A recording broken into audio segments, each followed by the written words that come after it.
Welcome to Meet the Author, where you can join in on insightful conversations with best-selling and award-winning indie published authors. Your hosts today are Rob and Joan, who themselves are indie published authors, book publicists, and paranormal investigators with Tampa Bay Spirits, based in Tampa Bay, Florida. Thanks for dropping by. And now, on with the show. Hi, everybody.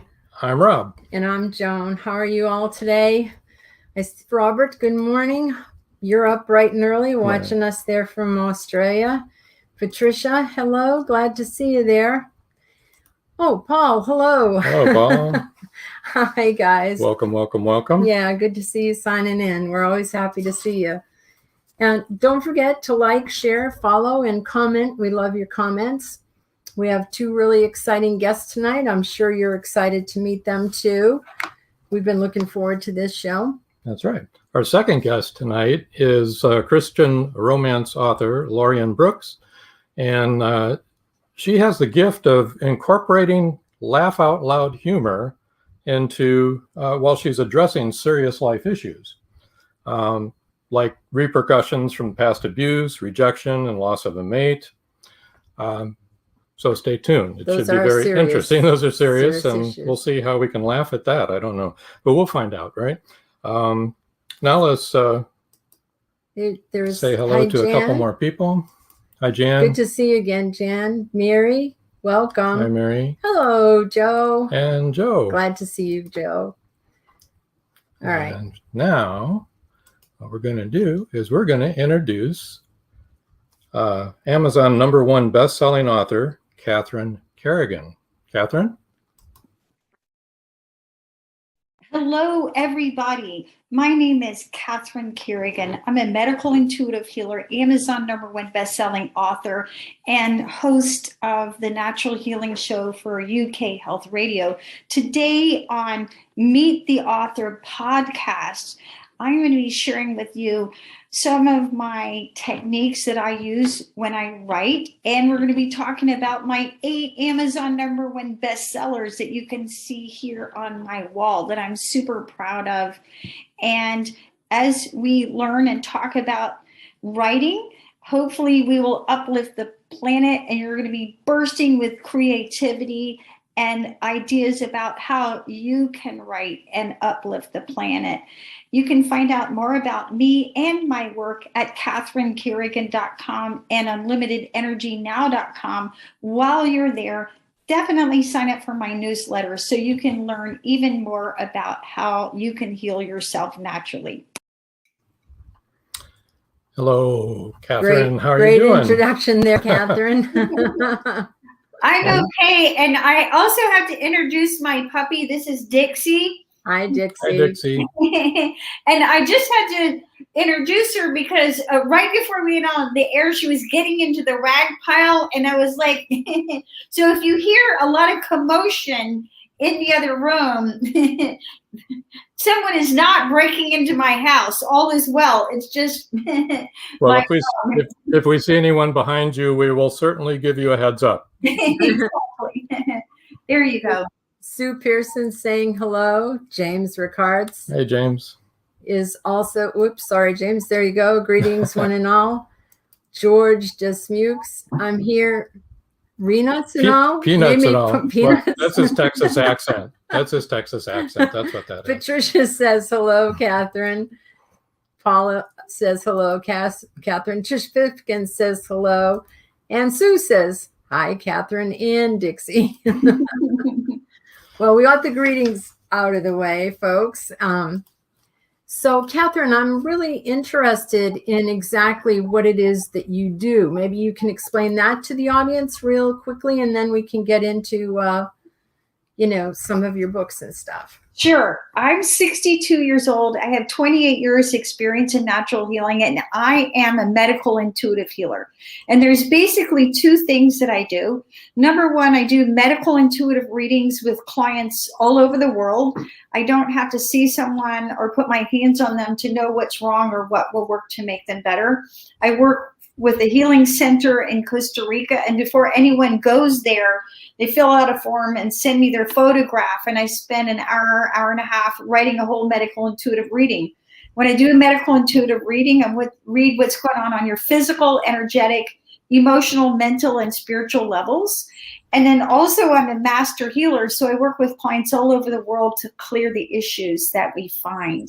It's super rewarding work. I love what I do. It's incredibly, it makes me happy. And basically all day long, I help people be healthier and happier.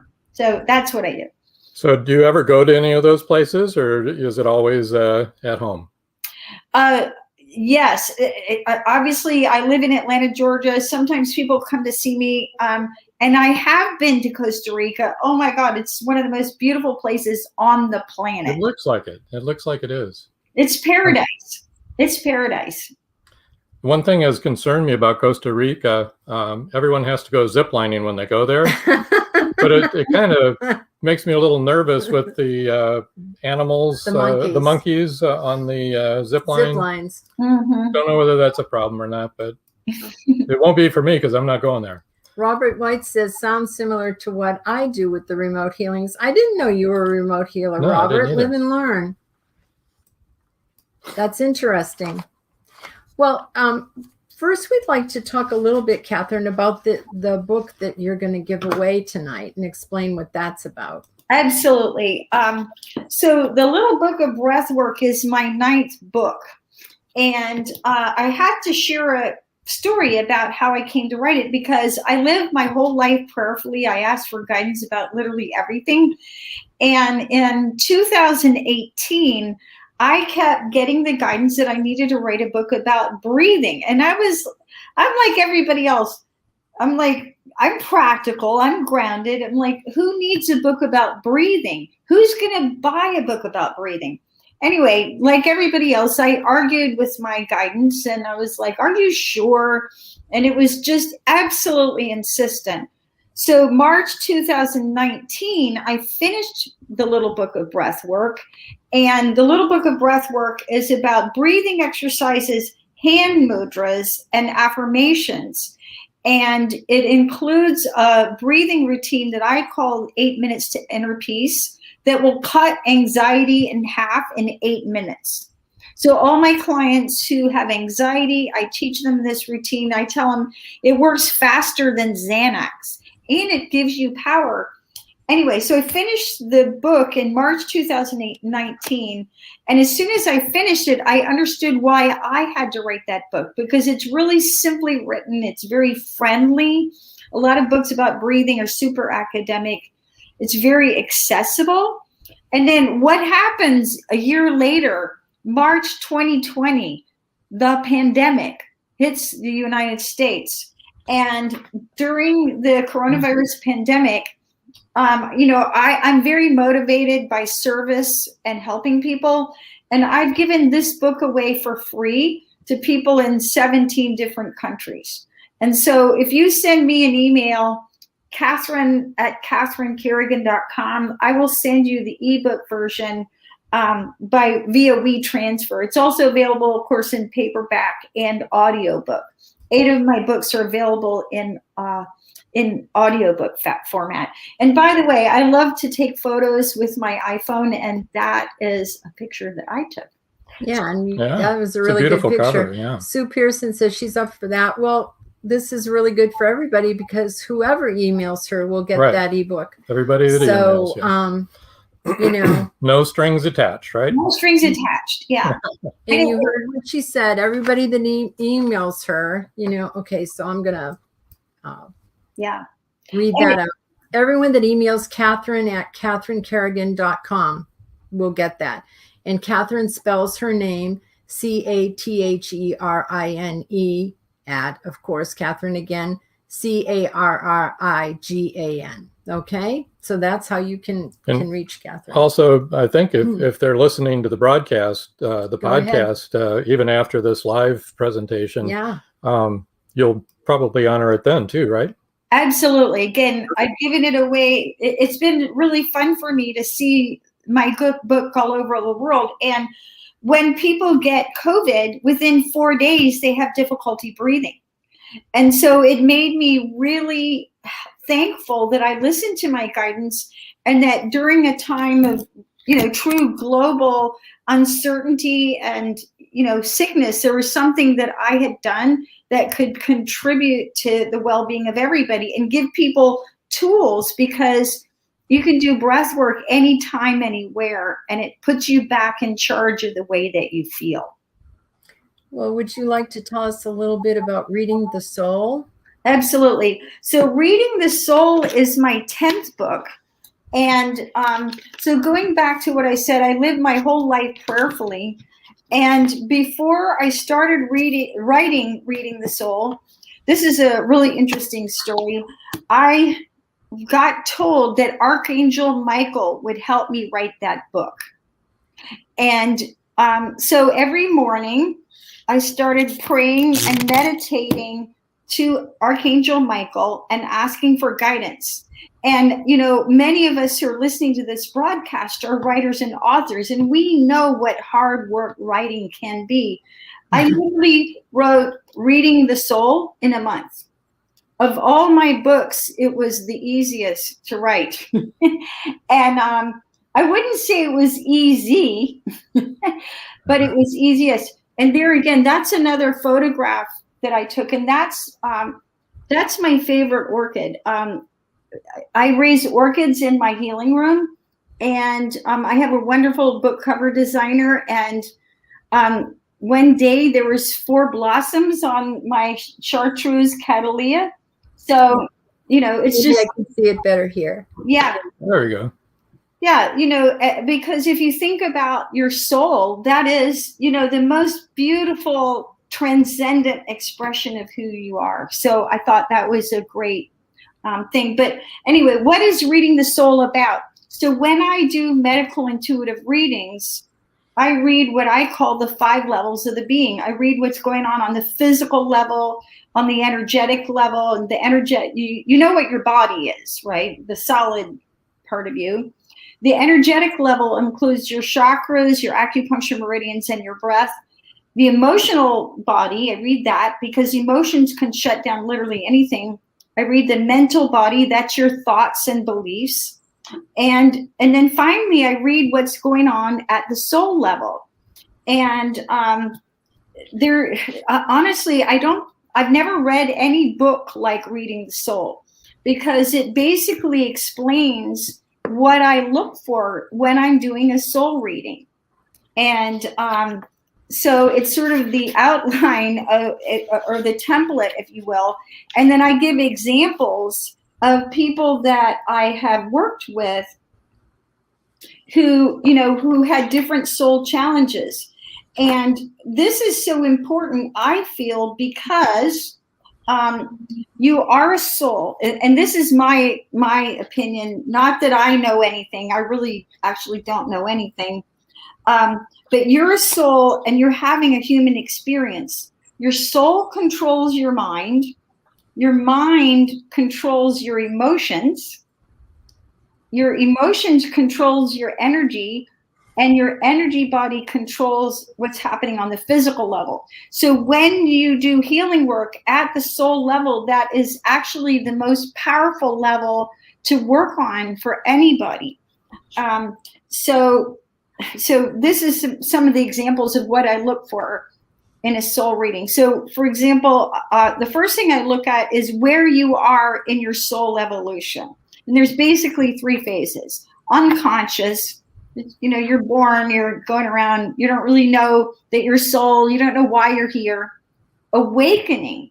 And when you're in that awakening process, you're waking up to the fact, gosh, I am a soul. My soul has a purpose for being here. And then finally, conscious. Like I know I'm a soul. I know why I'm here, and I'm doing my best to fulfill my soul purpose. And then I look at karmas, because this world that we live in it's basically a field of maximum karmic opportunity. Because sometimes you may look at your life and you go, why is this happening to me? why all these other people, they seem to be having these easy lives. Why can't my life be easy? Well, you may be here to clear a tremendous amount of karma. So I look at what I call your karma clearing to-do list. So just like when you go to the grocery, you have a list of, butter, sugar, cat food, dog food, toilet paper, Kleenex, etc. What are the karmas that you're working through in this lifetime? And that's a long list. I also look at past life vows. So you may have taken vows in this or another lifetime that affect you. For example, a not fun vow that many people have taken is vows of chastity and poverty. So people who are constantly struggling with money, they can't find a partner. You may have taken vows of past life vows of chastity and poverty. I also look for negative spiritual energies. Sometimes people have different negative energies that have attached to you for a different reason. And then I look at how your soul communicates with you. Now, one of my 10 books is called Unlimited Intuition Now, and maybe we'll talk about that in a moment. Here, I just brought it up, Catherine. Another one of my photos, that beautiful butterfly pose for me. But again, my view is that you are a soul, and because you are a soul, in my view, everyone is intuitive. Everyone, because your soul is always trying to communicate with you. It's really just a question of, do you understand how your soul communicates with you? And there's 4 primary psychic gifts. Claircognizance, that's my gift, where you know things. Clairaudience, where you hear things. Many authors, I feel, are high in clairaudience. Clairsentience, where you feel things, and clairvoyance, where you see things. So I look at how does your soul communicate with you? And then I also look at what I call soul medicine. So just like if you got sick, you may take, physically ill, you might take herbs, because the soul is who you are and you're experiencing your soul in this lifetime. When we treat the soul, again, it uplifts you. And when you understand illness, all illness is slowed down vibration. So when you lift your vibration, you feel better. A simple example of that is, how do you feel when you go to a comedy club? You may walk into the comedy club tired and depressed, and then you go laugh your head off and you feel so much better. You didn't take a drug, you didn't take an antidepressant, you didn't take an herb. So there's different kinds of soul medicine: prayer, meditation, of course, channeling, time in nature, hugs, forgiveness, saying I'm sorry and I mean it. Anyway, there's a long list. So I look at what kind of soul medicine do you need at this time that is going to uplift you. So anyway, that's some of the things that I talk about in Reading the Soul. Okay, so unlimited intuition, you kind of touched on that just a little bit. Yes.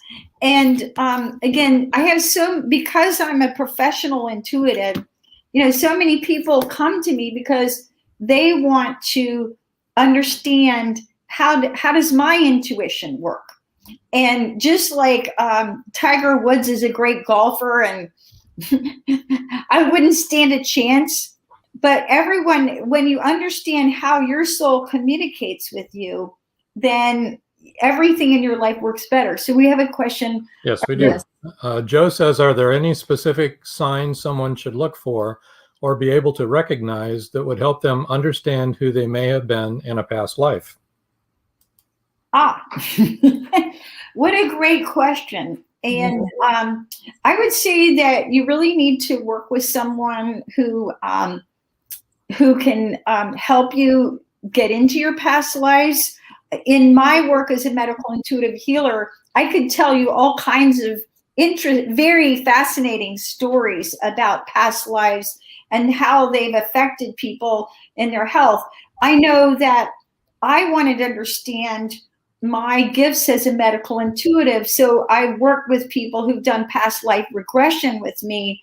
And in one lifetime, I remember seeing that I was a little brown man wearing a loincloth, and I think I was some sort of Ayurvedic healer, because people would come to me, I would look in their eyes, and then there were two scribes off to the side, and I would tell the scribes what herbs they needed, and then I would pray over the person.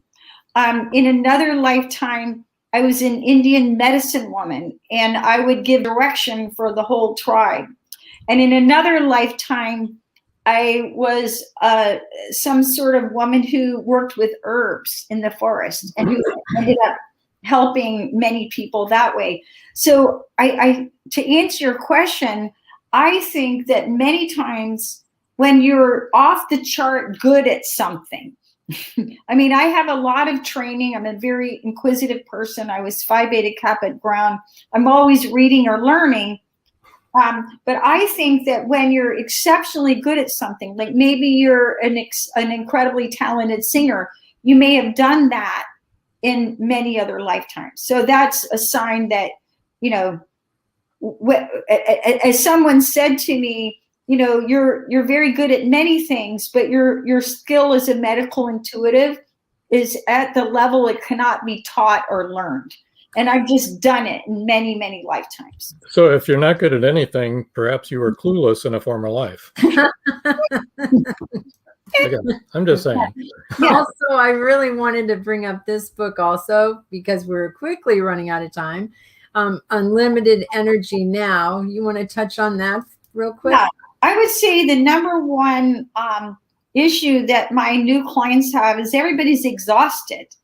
And so Unlimited Energy Now is for people who are in adrenal burnout. What I find, like, I just had a new client today and she was 40 years old. Everybody who's 40 is exhausted. And so Unlimited Energy Now is again, I go over on every level: physical, energetic, emotional, mental, and spiritual, all the things that you can do to rebuild your energy. And I wrote it for people who were exhausted. And so it's very simply written. And if you're too tired to read, you can listen to the audiobook. There you go. Yeah. There you go. So Joe Congo said, that makes sense. Thank you. All right. And then Jillian and Genevieve both popped in and said hello. And Jillian says she's pretty clueless in this life. Actually, she is not. She's not. Yeah. She's pretty funny in this life is what she is. That's a serious talent. Being able to make people laugh. She has serious talent because she makes us laugh all the time. We're on a number of different programs with the Haunted Happy Hours on Thursday nights. All right. And we touched on this a little bit. Was there anything else you wanted to say about unlimited intuition? I know that you said you believe everyone has it, and getting in touch with your soul is a good way to understand what you're. I agree completely. I think everyone is intuitive. I just think that, like you said, Tiger Woods was naturally a good golfer. He had that ability. Anybody can learn to play golf, but we're not going to all play golf like Tiger Woods. No. And I think that's the same thing with intuition, don't you? Everybody has it, but not all of us are going to be operating at the same intuition, or you could even say vibration.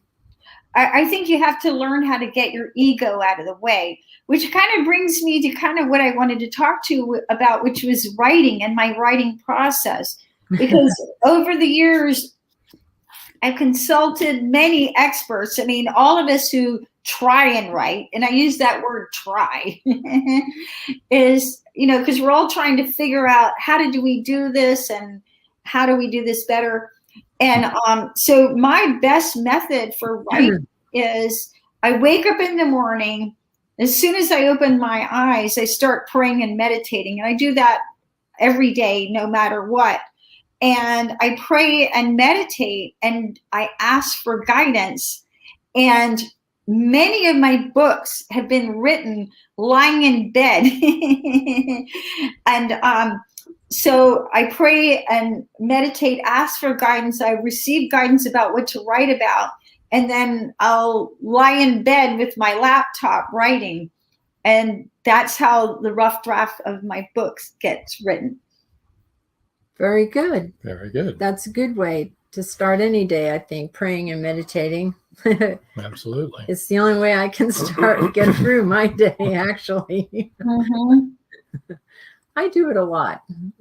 I also have to do breathing a lot. Yeah, that's helpful. It is helpful. I have white coat syndrome, so every time I see my doctor, I have to do breathing, or my my blood pressure is through the roof when they take it. Yeah, and which brings me back to the little book of breath work, because I have suggested breathing exercises for all kinds of ailments, physical and mental, emotional. So that's good.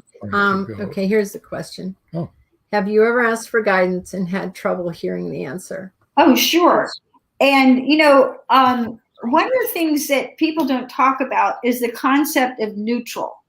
And, just like you are a soul, everybody's got an ego. And, the ego can really get in the way of all of us. We want to be right. We want to write a best-selling book. We want our lives to be easy, and so on and so forth. So in order to get true soul guidance, you have to be able to get your ego out of the way. And I'm a professional intuitive. And one of the things that I point out to people is there's something called your Johari window. And long story short, everybody has this little window where you can't see about yourself.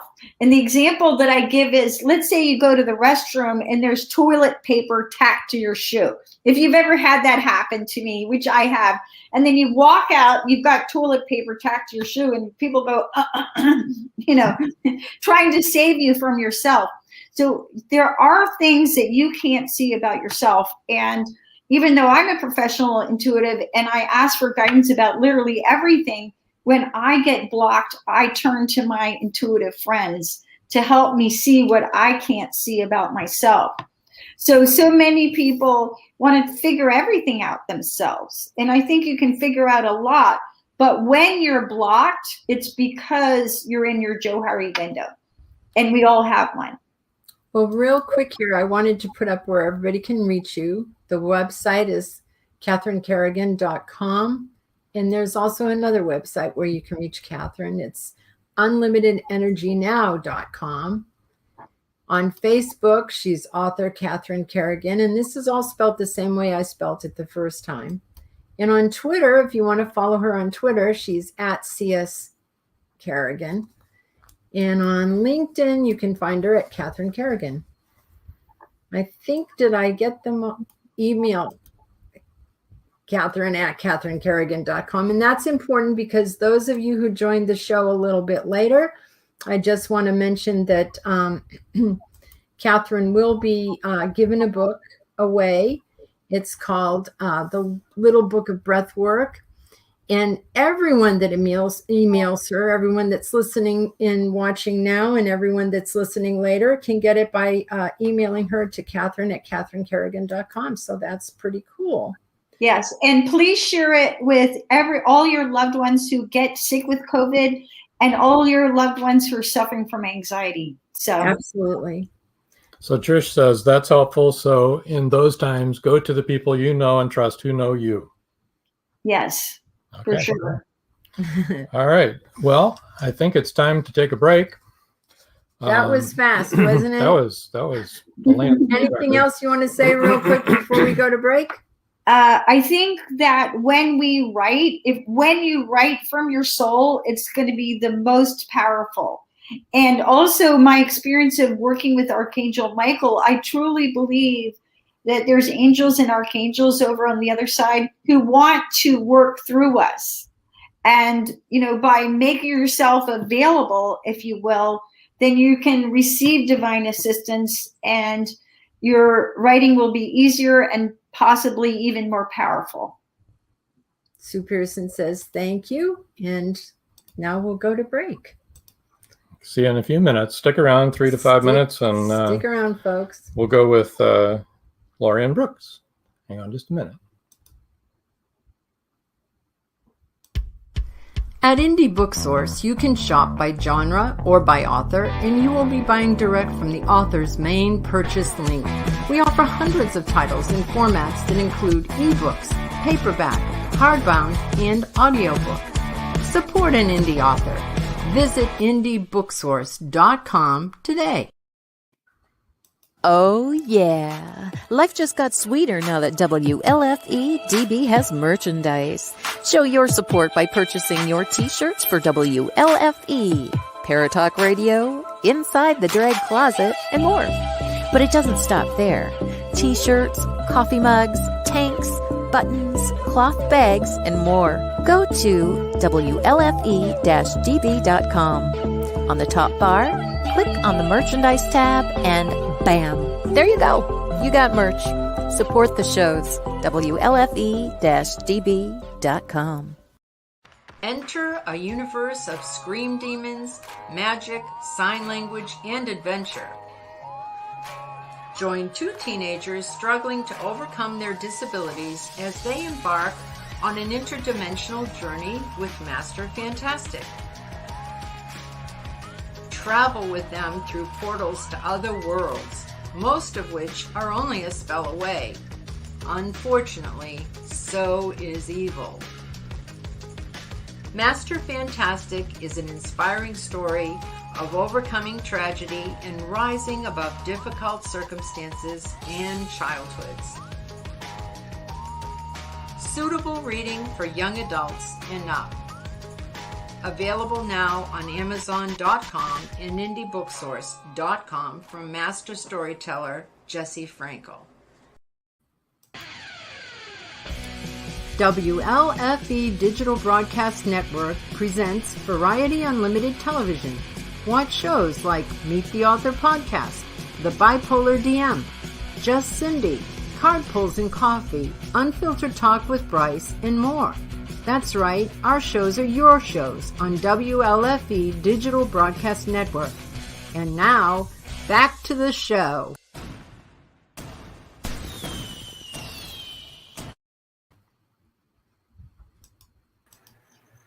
Hello, Laurean. Oh, hello. How are you? I'm fine, a little nervous, but Nervous? Don't be nervous. You saw all of our audience are very welcoming and happy to have you here. Catherine made it through. we did. She was Unharmed. very prolific. So, Laurean, would you like to tell us a little bit about yourself? What got you started in writing? When I was in 5th grade, and I wrote book reports. We were all assigned book reports from this shelf bookcase in the classroom. And when I would read my book reports, the kids would just go running for that book, you know, because I left the cliffhanger at the end. They were always mysteries. And so that got me interested. But and my teacher loved it. And my teacher said, she said, one day Laurie will be an author. She said that to me. And so, you know, but I went a little bit too far one time because she assigned us a Columbus experience. We were supposed to talk about how he discovered America and all the perils he went through. Well, I went a little bit too far with that because he landed on an island and the Indians got him and they stuffed him in a cannon and shot him back across the ocean. Oh my goodness.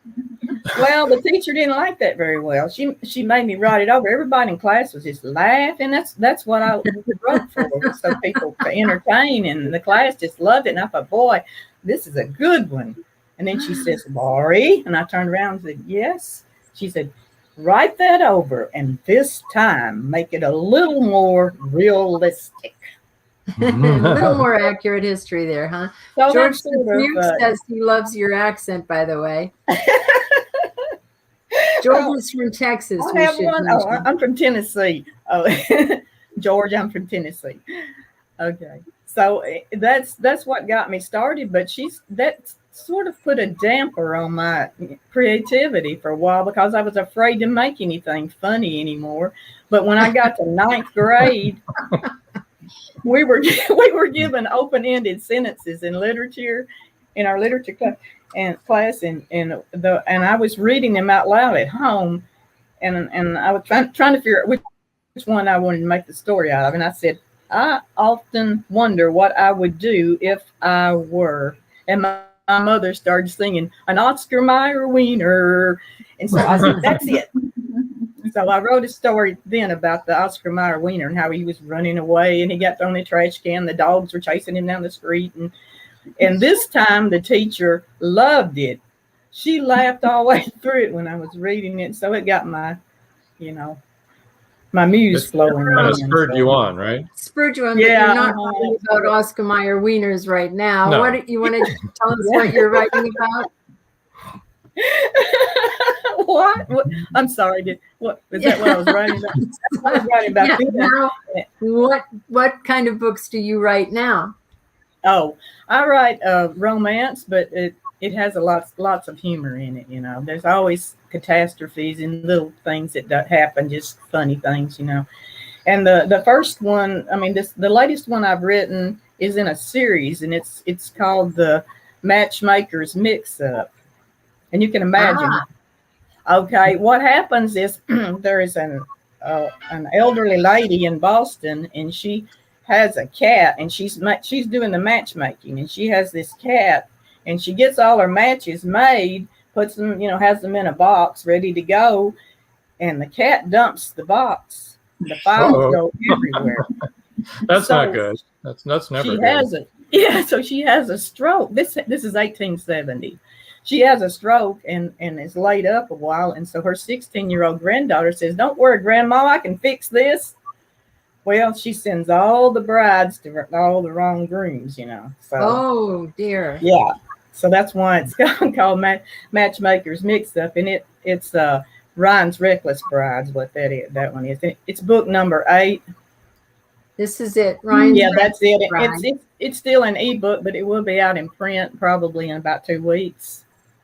So, Well, also we were going to talk about Half Price Bride, Not What He Ordered, in Ryan's Reckless Bride. Yeah. Because you start with that one, Ryan's Reckless Bride. Sure. Yeah.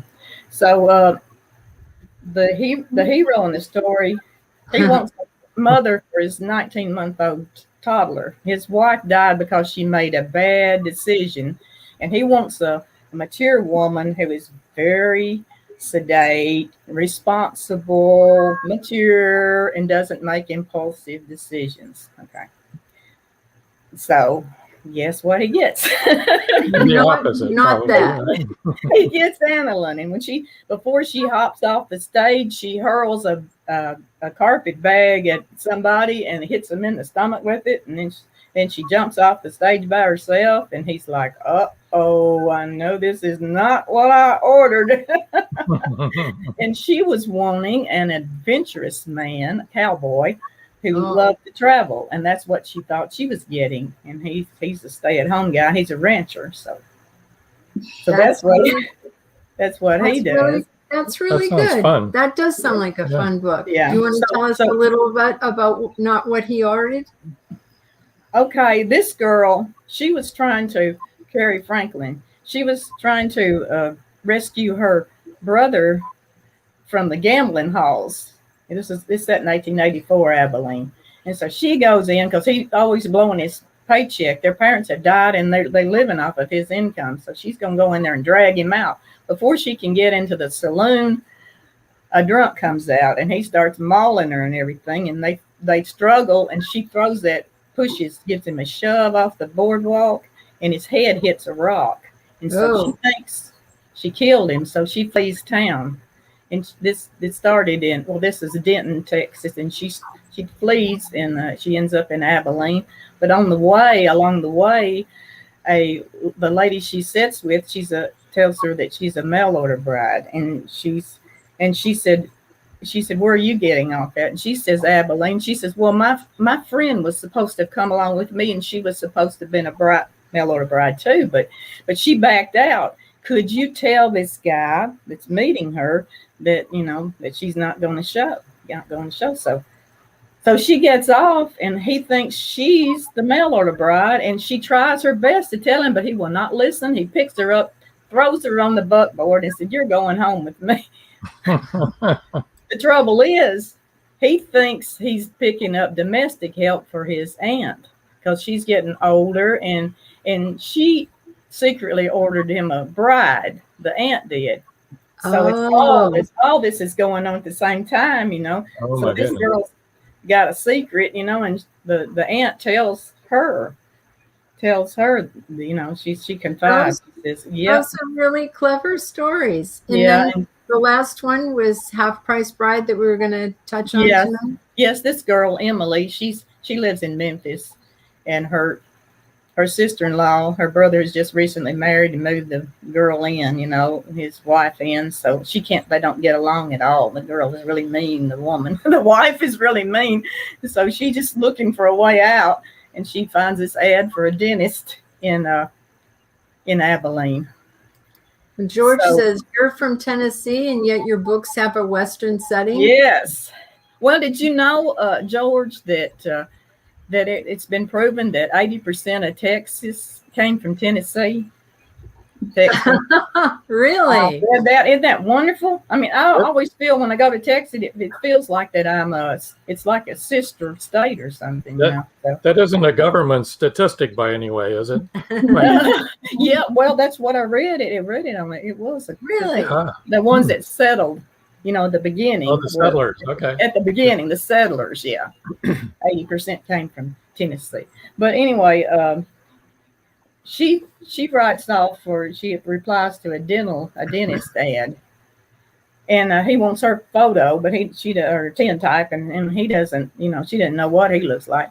Well, she's supposed to be there by August the 15th, but she's a day late because her brother has to do some banking, has to meet with the banker. So when she gets there, nobody picks her up. And somebody said something about her friend that she met on the train. She said, if you get bored or anything, you can just come to my sister's wedding. It's just down the street. You'll hear the church bells ring. So she goes down there and thought, well, I'm tired of waiting after about 2 hours. So she gets down there, and it turns out that the one's exchanging vows was the man she was supposed to marry. Oh, my goodness. Well, the bride changes her mind, and she flees the church, and she knocks Emily off the porch into the arms of a handsome cowboy. And he came there looking for a nursemaid for his mother. I mean, he came there looking for the doctor. And then when she falls off, he asked her, to do that. So, but he doesn't like he doesn't like mail order brides, and he makes fun of the guy, the dentist. So she doesn't tell him what she came to town for and why she's there and everything. So that's a secret during the whole thing, Marjorie says, I love humor in even the most serious stories. Sometimes humor gets us through some dark situations. I agree. More fun when the story is lighthearted. And I think that's kind of a big basis of a lot of your books, isn't it? Yeah. Mine are serious, have serious issues, but they have a lot of humor in them too, And George says, oh, them's fighting words, LOL. Texans of Tennessee. Oh, what is fighting words? That you said that most of Texas was, from Tennessee. Oh no! he's remember, that's why we're called the volunteer state. Is we came to help with the Alamo, and we lost a lot of men in that Alamo in Tennessee. That's true. Most of them came from Tennessee. Yeah. So let's get to your book giveaway. No, we've talked about all three books. The first three people to email landtbeth@yahoo.com, landbeth.com, yahoo.com, will win an ebook copy of either Ryan's Reckless Bride, Half Price Bride, or Not What He Ordered. Get your email fingers going there, guys. All right. They're on their way.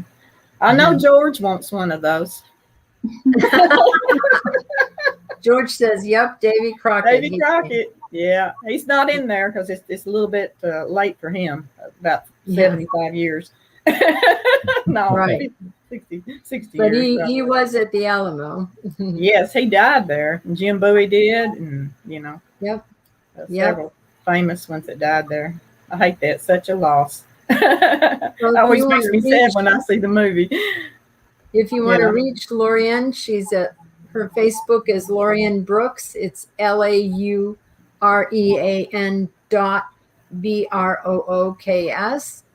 And Twitter, she's at Laurean2, the number 2. And on email is LandTBETH@yahoo.com. That's right. And that's where you have to go if you want to win one of the 3 ebooks. Okay. It'll be either a copy of, and you just took that away, of Ryan's Bride, Half Price Bride, or Not Reordered.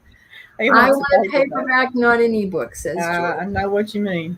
I'll order it online if I have to. There you go. Oh, yay, a sale.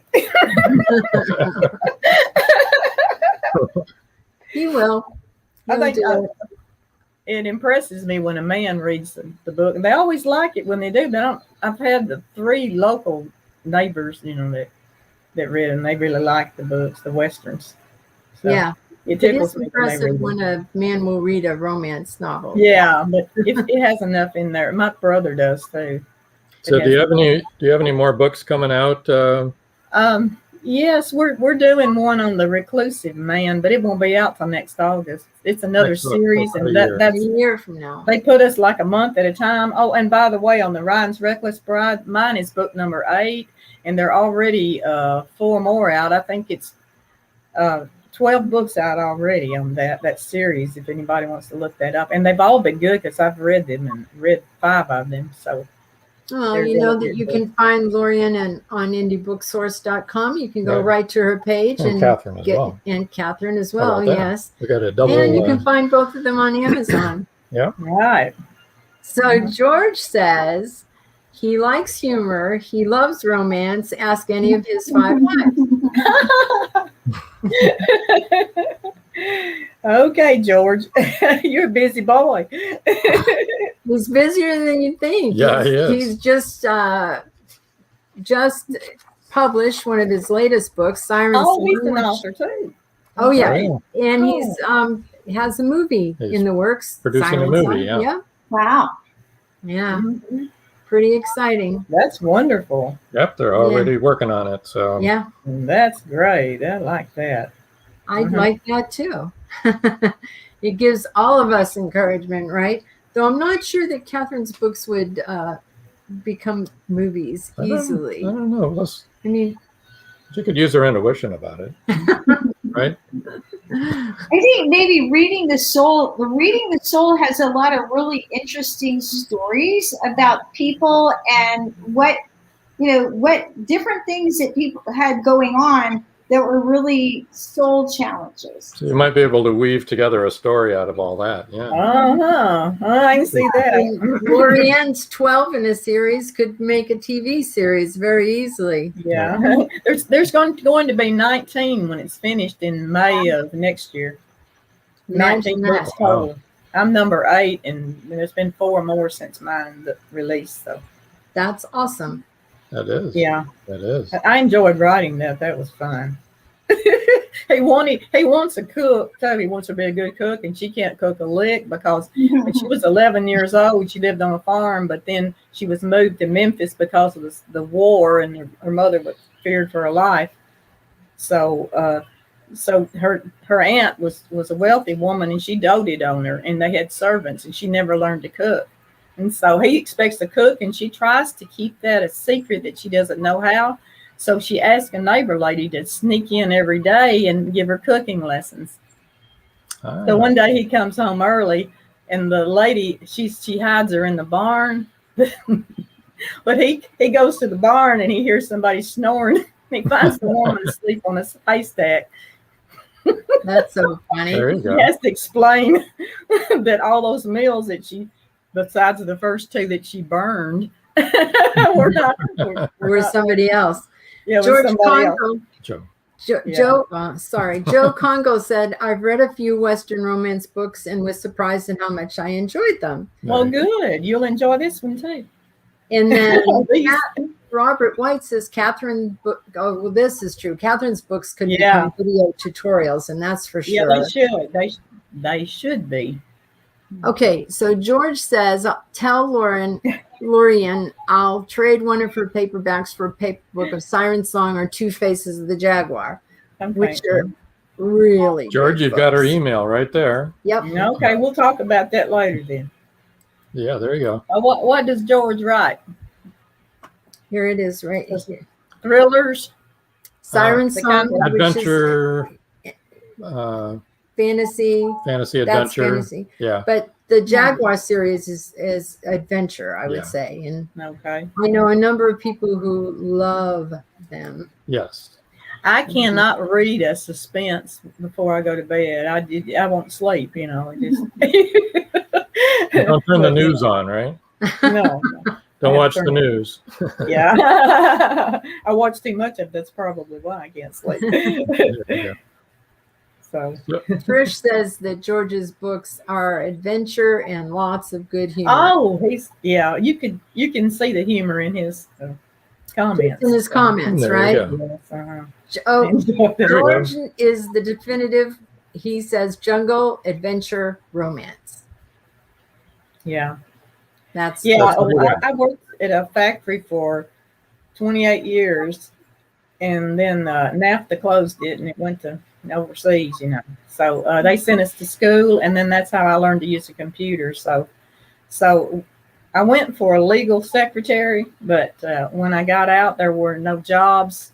So I went through 4 attorneys and was laid off in 2 years, 4 attorneys. And I said, well, I've always wanted to write, and now I know how to use a computer. There and you I go. learned Word, and that's how I got started.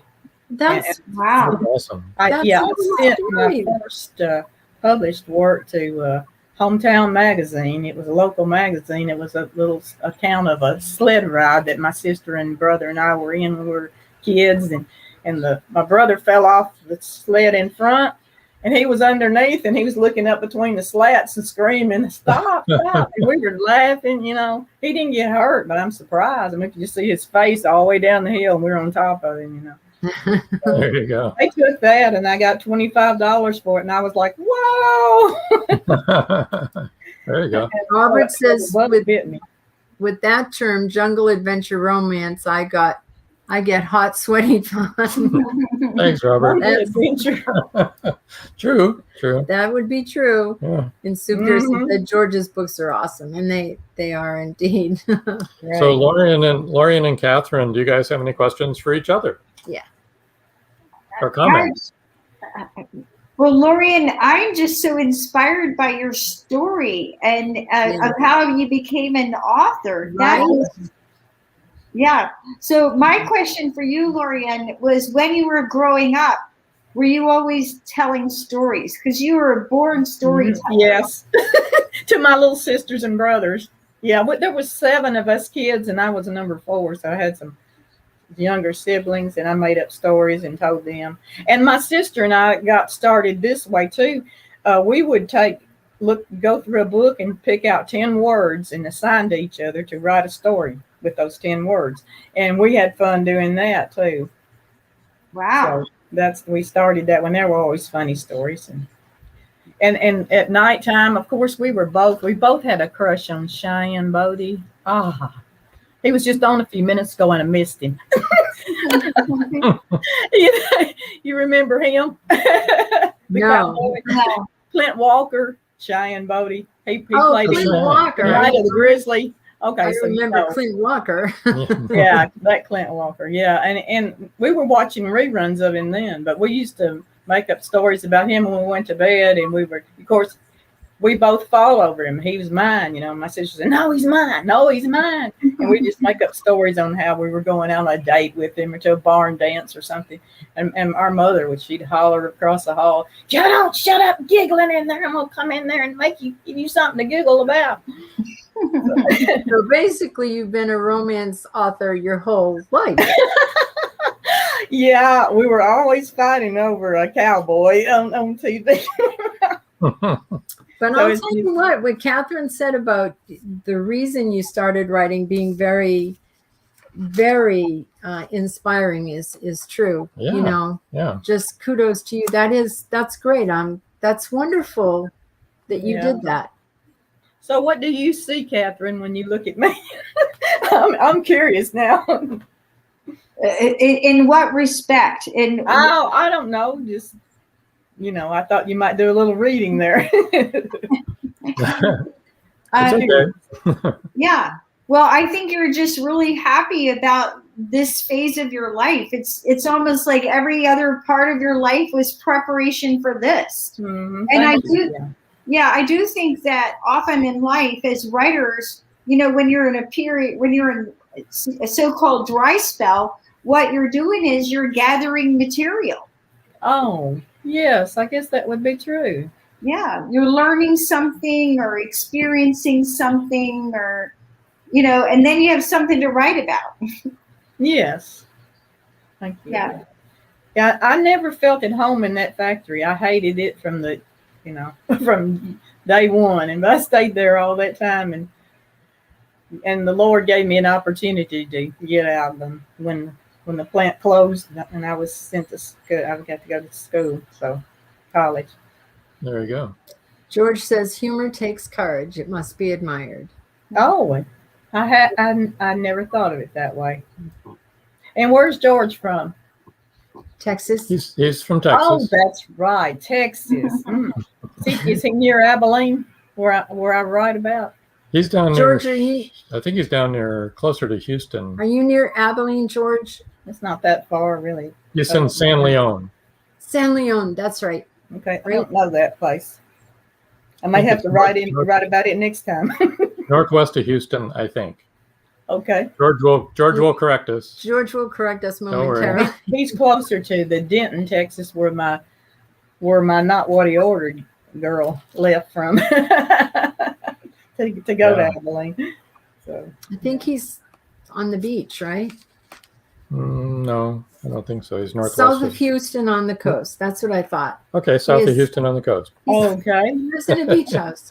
That's what my son was in McAllen. He's with Homeland Security, and he was down there.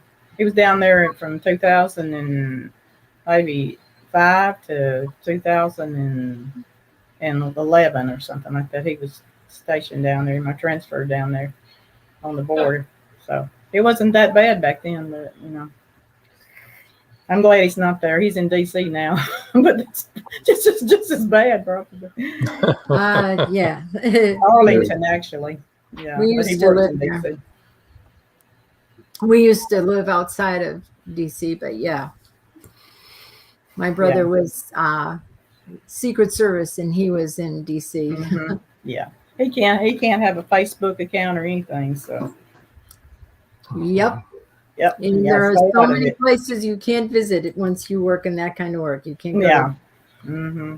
George lives in a small drinking community that has a large fishing problem. Yeah.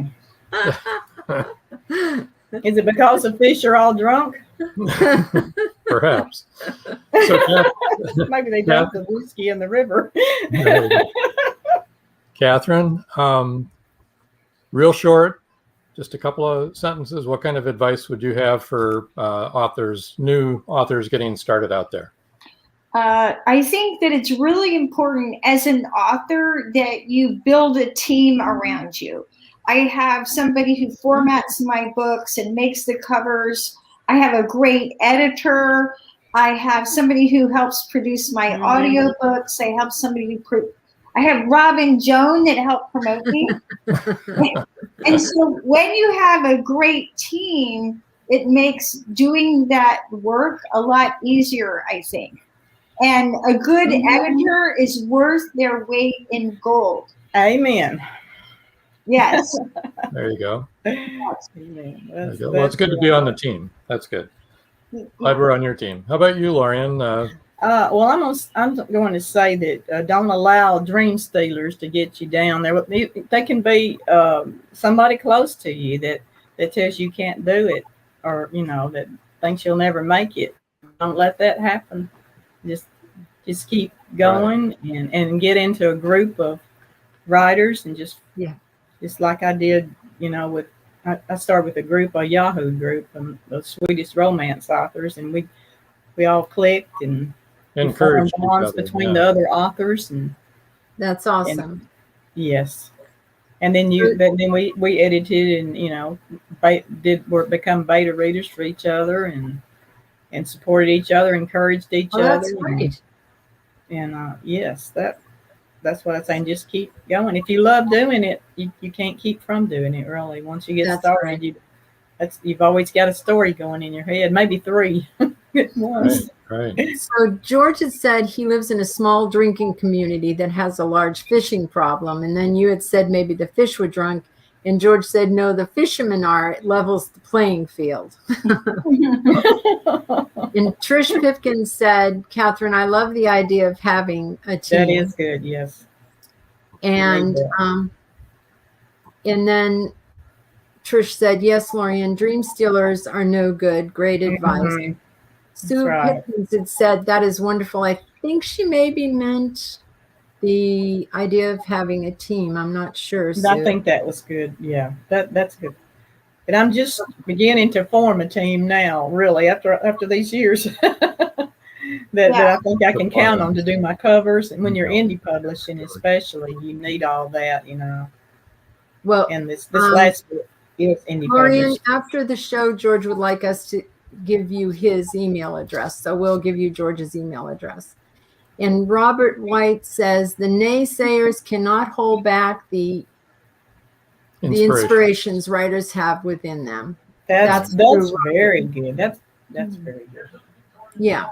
And I don't think we should let the naysayers, I just think that if you have people that are, negative in your life, we just know. Yes. We don't need a lot of negative people in our life. No. I mean, I don't need to be around. Yeah, I had a family member that wouldn't speak to me for like 3 years because she was so jealous of me. Wow. Well, you don't need that. And Sue said, yes, that is wonderful, the idea of having a team. She said that is what she was talking about. So, yeah. And that hurt because I was really close to her. Yeah, well, you know whose problem that is. It's not yours. Mm-hmm. That's an opportunity for her to grow. I'd say she wouldn't. Yeah, she wouldn't speak to me. So she avoided me, but then she would come up to me and ask me how the book was going. And then when I start telling her, she'd say something real snitty, like, I was like, oops, that's why I don't talk to you about it, So. George says, naysayers are people with no ego who want to pull you down to their level. Oh, that's exactly right, George. Very true. That's true. So true. I just don't need it. Oh, I hear a dog or two. Yeah, that's Dick. That's yours. Okay. You thought it was ours, and she's sleeping. Yeah. Ours is being a good girl. Mine will be ready to go for a walk when when this closes down. We go at about this time, about 7 something. Oh, is it? Yeah. Okay. All right. Yeah, I guess it's time to wrap up. Catherine and Lorian, we're so pleased to have had you on the show, and we appreciate it a lot. We have one more comment here. Life is short and being kind is free. That's true. That's wonderful. Yes. Well, thank you for having me. And thank you for being here. Paul Hollis says, another great show. Thanks, everyone.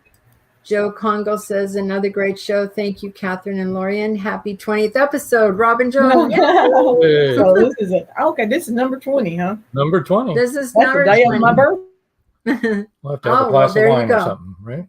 It's so Yeah. look. Trish Pipkin says, thank you both to both of you. She's speaking. We to thank both of them you. too. We thank them too. And Jen says, thanks, Catherine and Lorian, Robin Joan. Well, thank you, Jen. Great to see you in the audience. We appreciate it. I want to thank everybody, Catherine and Lorian, of course, for joining us tonight. Also, Robert says, thanks all, and thank you for joining us all the way from Australia. Love it. And George Dismuke says, Robin Joan, thank you for all you do for others. Oh, You're thank welcome. you. Thank Yes. you, George. Thank you. We loved having you here too, Jan. It's been really good. One of your compadres was on. Hi, Jan. Yep, one of your fellow romance writers. Marjorie Deering, absolutely.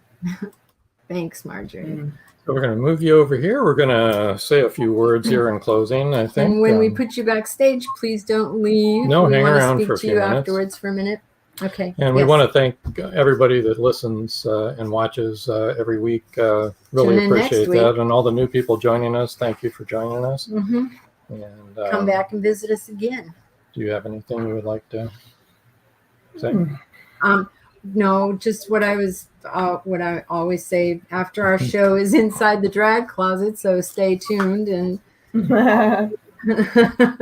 don't forget WLFEDB.com is now streaming on Stream, and you can watch any of our shows there. We're in the Variety Unlimited section.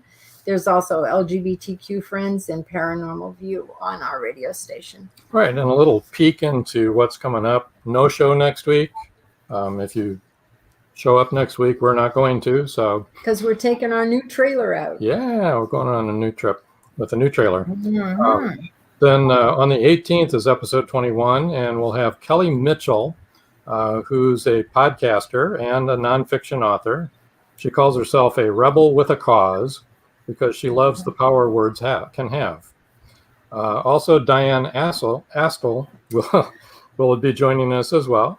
Fantasy author, writes about dragons. Yes, she does. I love dragons. Once she was asked what kind of animal she'd like to be, and she said a dragon. So she settled for the next best thing. She writes about them instead. So anyway, got a lot to look forward to coming up here in the weeks to come. And once again, thank you, and thank you, everybody. And we're going to say goodnight. Until next time. That's all, folks.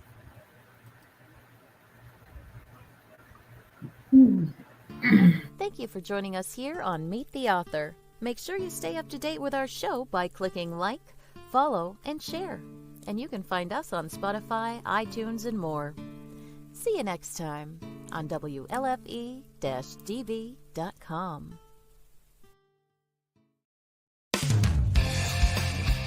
You've been listening to WLFE-DB.com,